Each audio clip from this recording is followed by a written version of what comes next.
ዕለተ ማክሰኞ ጥር 5 ቀን 2018 ዓ.ም ምሽት ላይ እንገኛለን። ሰላም ጤና ይስጥልን። የተወደዳችሁና የተከበራችሁ የኢትዮስ ሚዲያ ቤተሰቦች እንደምን አላችሁ? ከተለያዩ ታማኝ የመረጃ ምንጮች የደረሱንን አዳዲስ ሰበር ዜናዎች ይዘን ቀርበናል። በቅድሚያም አርዕስተ ዜና።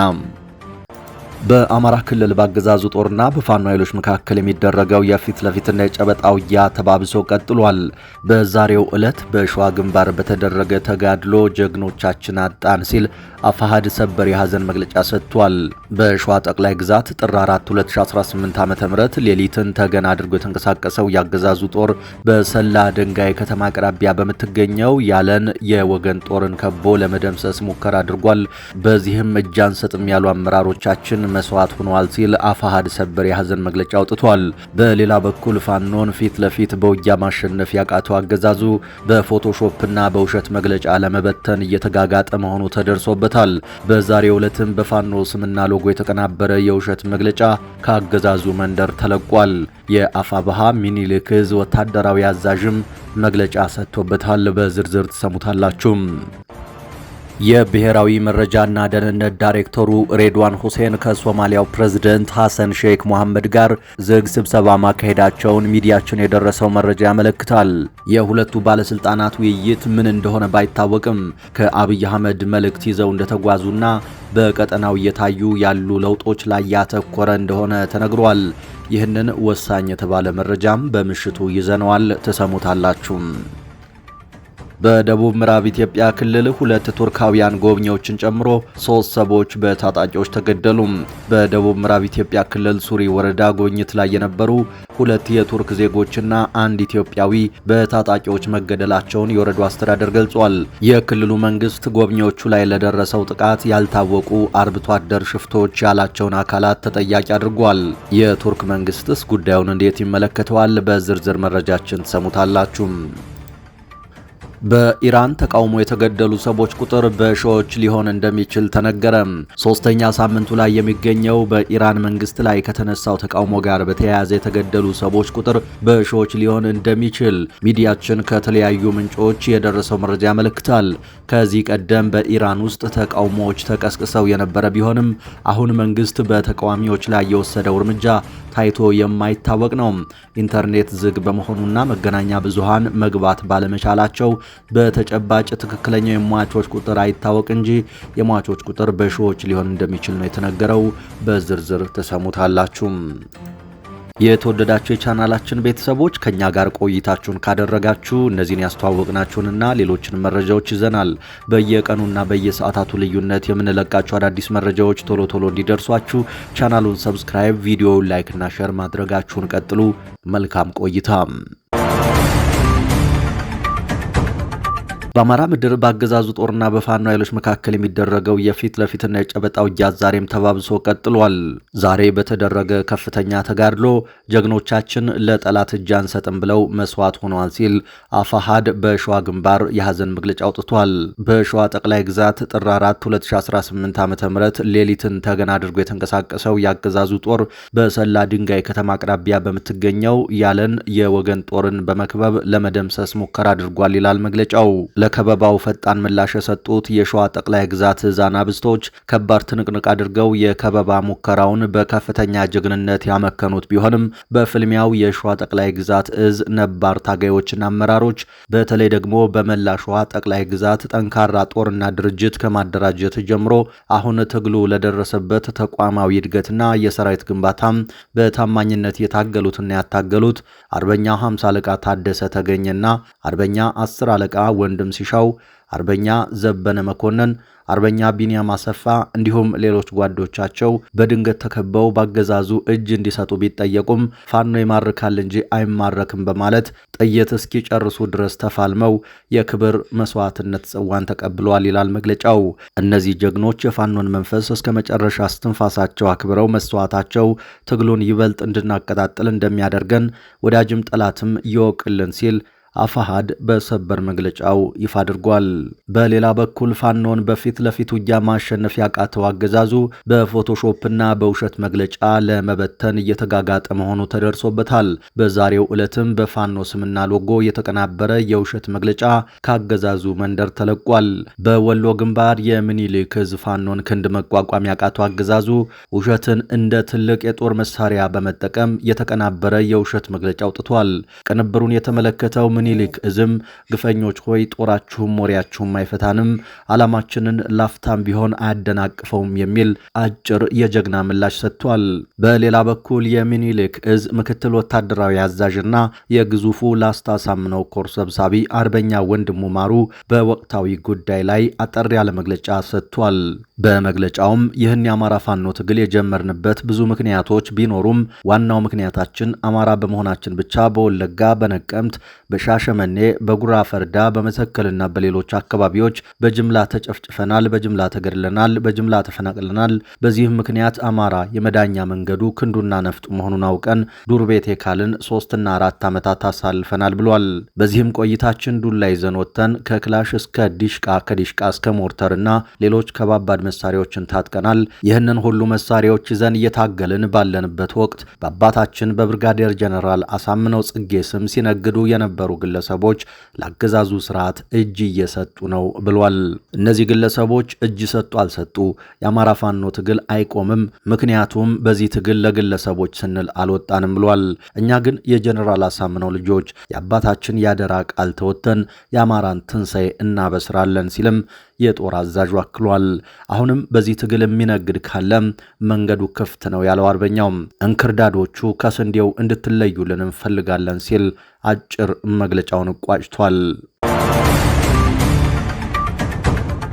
የብሔራዊ መረጃና ደህንነት ዳይሬክተሩ ሬድዋን ሁሴን ዝግ ስብሰባ ሞቃዲሾ ውስጥ እያደረጉ መሆኑ ተነገረ። ሬድዋን ከሶማሊያው ፕሬዝደንት ሐሰን ሼክ መሐመድ ጋር ዝግ ስብሰባ ማካሄዳቸውን ታማኝ ምንጮች ዘግበዋል። የሁለቱ ባለስልጣናት ውይይት ምን እንደሆነ ባይታወቅም ከአብይ አህመድ መልእክት ይዘው እንደተጓዙና በቀጠናው እየታዩ ያሉ ለውጦች ላይ ያተኮረ እንደሆነ ተነግሯል። እስራኤል ለራስ ገዟ ሶማሌላንድ የሰጠችውን የሀገርነት እውቅና ተከትሎ ሶማሊያ ቁጣዋን የገለጸች ሲሆን በአፍሪካ ቀንድ ውጥረት ሰፍኗል። የኢትዮጵያ ብሔራዊ መረጃና ደህንነት አገልግሎት ዋና ዳይሬክተሩን ጉብኝት በተመለከተ ከኢትዮጵያም ሆነ ከሶማሊያ መንግስት እስካሁን በይፋ የተሰጠ መግለጫ የለም። በደቡብ ምዕራብ ኢትዮጵያ ክልል 2 ቱርካውያን ጎብኚዎችን ጨምሮ 3 ሰዎች በታጣቂዎች ተገደሉ። በደቡብ ምዕራብ ኢትዮጵያ ክልል ሱሪ ወረዳ ጉብኝት ላይ የነበሩ 2 የቱርክ ዜጎችና አንድ ኢትዮጵያዊ በታጣቂዎች መገደላቸውን የወረዳው አስተዳደር ገልጿል። የክልሉ መንግስት ጎብኚዎቹ ላይ ለደረሰው ጥቃት ያልታወቁ አርብቶ አደር ሽፍቶች ያላቸውን አካላት ተጠያቂ አድርጓል። የቱርክ ዜግነት ላላቸው 2 ጎብኚዎችና አብሯቸው ለነበረው አሽከርካሪ ህልፈት ምክንያት የሆነው ጥቃት የተፈጸመው ሰኞ ጥር 4 ቀን 2018 ዓ.ም ጠዋት ላይ እንደሆነ የወረዳው ዋና አስተዳዳሪ ተናግረዋል። አንድ የአካባቢው አስጎብኚ እንደገለጸው 2ቱ የቱርክ ዜጎች ምዕራብ ኦሞ ወንዝ ውስጥ በሚገኘው ሱሪ ወረዳ 2 ቀን መቆየታቸውን ገልጿል። ጥቃቱ የተፈጸመባቸውን በአካባቢው የነበራቸውን ጉብኝት ጨርሰው እየወጡ በነበሩበት ሰዓት እንደሆነ አስረድቷል። ጥቃቱ የተፈጸመው ቱሚ ወደ ተባለችው የማጂ ወረዳ ቀበሌ እየተጓዙ ሳለ ባንክ የተባለ ቀበሌ ላይ እንደሆነ አክሏል። የወረዳው ዋና አስተዳዳሪ ጥቃቱ የተፈጸመው ከማጂ ወረዳ ጋር በሚያጎራበት ስፍራ ላይ እንደሆነ ተናግረዋል። እኛ ጋር ቱሪስቶች የሚያርፉባቸው ቦታዎች አሉ። እዚህ ጊዜያቸውን ጨርሰው ወደ ማጂ ለመሄድ መንገድ ላይ እያሉ ነው በእኛና በማጂ መካከል ባለ ስፍራ እንደዚህ አይነት ነገር የተፈጠረው ብለዋል። የደቡብ ምዕራብ ኢትዮጵያ ክልል ሰኞ ምሽት ባወጣው መግለጫም 2 የቱርክ ዜግነት ያላቸው የውጭ ሀገር ጎብኚዎችና አንድ ኢትዮጵያዊ ዜግነት ያለው አሽከርካሪ መገደላቸውን አስታውቋል። የክልሉ መንግስት ጥቃቱን ያደረሱት ያልታወቁ የአርብቶ አደር ሽፍቶች እንደሆኑ በመግለጫው ላይ ጠቅሷል። የክልሉ መንግስት ይህንን አረመኔያዊ ድርጊት የፈጸሙትን ሽፍቶች ተከታትሎ ለህግ ለማቅረብ የተቀናጀ የጸጥታ ኃይል በማሰማራት ሰፊ የህግ የማስከበር ስራ እያካሄደ ይገኛል ሲልም ጥቃት ፈጻሚዎቹን ለመያዝ እንቅስቃሴ ላይ መሆኑን ገልጿል። በጥቃቱ ህይወታቸው ያለፈው የቱርክ ዜጎች አስከሬን ወደ አዲስ አበባ መላኩን የሱሪ ወረዳ ዋና አስተዳዳሪ ተናግረዋል። በኢራን ተቃውሞ የተገደሉ ሰዎች ቁጥር በሺዎች ሊሆን እንደሚችል ተነገረ። በኢራን መንግስት ላይ ከተነሳው ተቃውሞ ጋር በተያያዘ የተገደሉ ሰዎች ቁጥር በሺዎች ሊሆን እንደሚችል ተነግሯል። ከኢራን ምድር እየወጡ ያሉ መረጃዎች እንደሚያሳዩት በኢራን መንግስት ላይ ከተነሳው ተቃውሞ ጋር በተያያዘ የተገደሉ ሰዎች ቁጥር በሺዎች ሊሆን እንደሚችል እያሳዩ ነው። የተገደሉ ሰዎች ቁጥር በሺዎች ሊሆን ይችላል በማለት መንግስት ከዚህ ቀደም በነበሩ ተቃውሞዎች ላይ ከባድ ምላሽ ሰጥቶ ቢያውቅም የዚህኛው ግን ጭራሽ የከፋና ያልተጠበቀ ነው በማለት ምንጮች አረጋግጠዋል። ሮይተርስ የዜና ወኪል ከአንድ የኢራን የደህንነት ባለስልጣን አገኘሁት ባለው መረጃ የሟቾች ቁጥር 2000 ገደማ ይሆናል ሲል ዘግቧል። የተባበሩት መንግስታት የሰብአዊ መብት ቢሮ ቃል አቀባይ ጀረሚ ሎረንስ በጄኔቫ በተካሄደ ስብሰባ በመቶዎች የሚቆጠሩ ተገድለዋል፣ በሺዎች የሚቆጠሩ ደግሞ ታስረዋል ሲሉ ተናግረዋል። ቃል አቀባዩ እንደሚሉት ይህ መረጃ የመጣው እዚያው ካለ የተባበሩት መንግስታት ምንጭ ነው። አንድ የሰብአዊ መብት ተሟጋች ቡድን ሰኞ ዕለት ባወጣው ዘገባ በኢራን ተቃውሞ 650 ሰዎች ተገድለዋል፣ በሺዎች የሚቆጠሩት ደግሞ ጉዳት ደርሶባቸዋል ሲል ዘግቧል። በኢራን ተቃውሞ ምክንያት የተገደሉ ሰዎች ትክክለኛ ቁጥር ምን ያህል እንደሆነ ማወቅ አልተቻለም። መንግስት ዓለም አቀፍ መገናኛ ብዙሃን እንዳይገቡ የከለከለ ሲሆን ላለፉት 5 ቀናት የኢንተርኔት አገልግሎት በመላ ኢራን ተቋርጧል። ይህ በእንዲህ እንዳለ የኢራን መንግስት ለሳምንታት የዘለቀው ህዝባዊ ተቃውሞ ጠላቶቼ በሚላቸው በአሜሪካና በእስራኤል የተደገፈ ነው ሲል ከሷል። የኢራን መንግስት ቃል አቀባይ ፋጢማ ሙሃጃራኒ እንደተናገሩት በአሜሪካው ፕሬዝደንት ዶናልድ ትራምፕና በእስራኤል የተደገፉት ሽብርተኞች የህዝቡን ሰላማዊ ተቃውሞ አበላሽተውታል በማለት ለተፈጠረው ደም መፍሰስ ሁለቱ ሀገራት ከጀርባ እንዳሉ አመልክተዋል። ሰኞ ዕለት የኢራን መንግስት ከፍተኛ ባለስልጣን የሆኑት ጎላም ሆሴን በተቃውሞ ወቅት ጥቃት የተፈጸመው የጦር መሳሪያ በታጠቁ ሰዎች ላይ ነው በማለት ተቃዋሚዎችን ከሰዋል። በተጨማሪም ባለስልጣኑ ተቃዋሚዎቹ ከእስራኤልና ከአሜሪካ ግልጽ ድጋፍ እንደተደረገላቸው በመጥቀስ የኢራን መንግስት ካለምንም ርህራሄ እርምጃ እንደሚወስድ አስጠንቅቀዋል። በተቃውሞው እስካሁን ከ600 በላይ ሰዎች እንደተገደሉና ከፍተኛ ቁጥር ያላቸው ጉዳት እንደደረሰባቸው የሆስፒታል ምንጮችና የሰብአዊ መብት ቡድኖች እየገለጹ ነው። ይህ በእንዲህ እንዳለ እርዳታ እየመጣላችሁ ነው ሲሉ ትራምፕ ለኢራናውያን መልእክት አስተላልፈዋል። የአሜሪካው ፕሬዝደንት ዶናልድ ትራምፕ እርዳታ እየመጣላችሁ ነው ሲሉ ለኢራናውያን መልእክት ያስተላለፉ ሲሆን ኢራናውያን አርበኞች ተቃውሟችሁን ቀጥሉ፣ ተቋማቶቻችሁን መልሳችሁ ያዙ፣ የሚገድሏችሁንና የሚያሰቃዩአችሁን ሰዎች ስም ዝርዝር ያዙ፣ ከፍተኛ ዋጋ ይከፍላሉ ብለዋል። ከኢራናውያን ባለስልጣናት ጋር ላደርገው የነበረውን ስብሰባ ይህ ስሜት የማይሰጥ የተቃዋሚዎች ግድያ እስኪቆም ድረስ ሰርዣለሁ፣ እርዳታ እየመጣላችሁ ነው ሲሉ አክለዋል። ትራምፕ እርዳታ ሲሉ የገለጹት በምን መልኩ አሊያም መቼ እንደሚመጣ ዝርዝር መረጃ አልሰጡም።